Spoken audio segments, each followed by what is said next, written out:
বিসমিল্লাহির রহমানির রহিম। পবিত্র উমরা আলহামদুলিল্লাহ আমরা শেষ করেছি। উমরা শেষ করে আমরা আজকে রওনা হব মদিনার দিকে। পবিত্র শহর মদিনার পথে আমরা এখন রওনা হচ্ছি।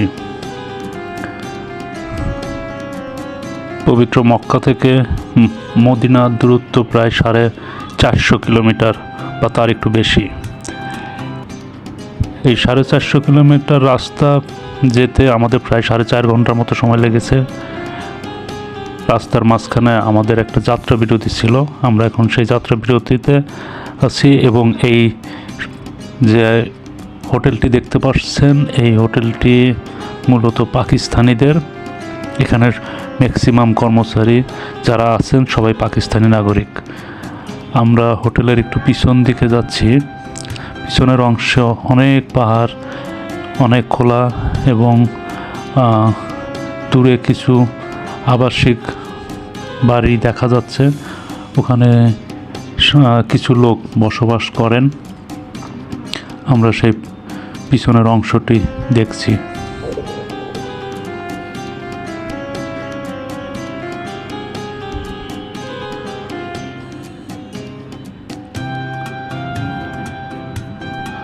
আমরা এখন হোটেলের ভিতরে প্রবেশ করব।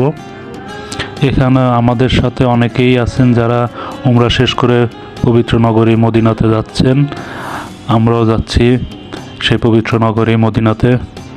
এই হোটেলের সামনের অংশে এখানে বাদাম, কিশমিশ, শুকনো আইটেম পাওয়া যায়।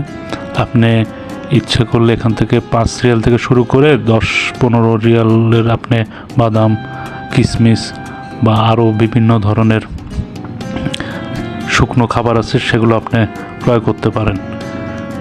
পাশেই ফলের দোকান, এখানেও বেশ ফ্রেশ ফল দেখা যাচ্ছে এবং আমরা এখান থেকে কিছু ফলও কিনেছিলাম। এখানে যাদেরকে দেখছেন এরা সবাই প্রায় পাকিস্তানি। ভিতরের পোর্শনে একটা বেকারির মতো দোকান আছে।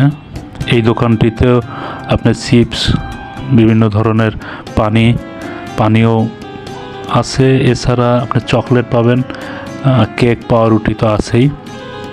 আমরা এখান থেকে কিছু চকলেট কিনি।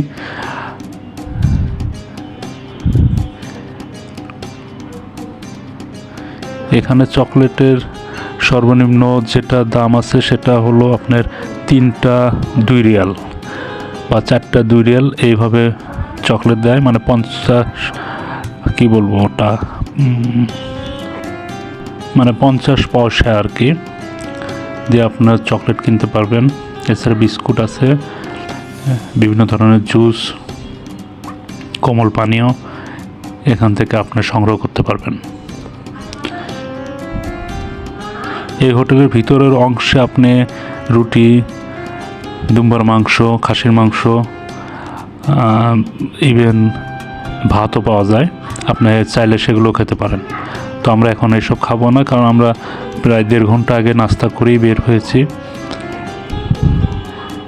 হোটেলের সামনে এখানে বিভিন্ন ধরনের পাথর, আংটি,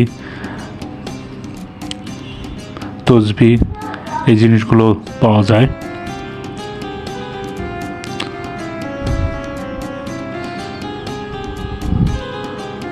হোটেলটির সামনে মাঝখানে যে কালো গাড়িটি দেখতে পাচ্ছেন, আমরা ওই গাড়িতেই ইনশাল্লাহ মদিনাতে যাব। এখানে কিছু আতরের দোকানও আছে। এছাড়া মেয়েদের বিভিন্ন ধরনের চুড়ি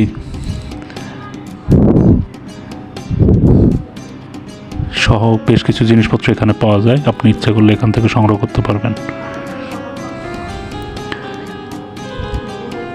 কর্নারে যে দোকানটি দেখতে পাচ্ছেন লম্বা, এটা বাংলাদেশি দোকান, কিন্তু আমরা যখন হোটেলে যাই তখন এই হোটেলটি বন্ধ ছিল, যার কারণে আমরা ওখানে আর যাই নাই। আমরা এখান থেকেই সামান্য কিছু শুকনো খাবার, পানি সংগ্রহ করে আমরা মদিনার উদ্দেশ্যে রওনা হই।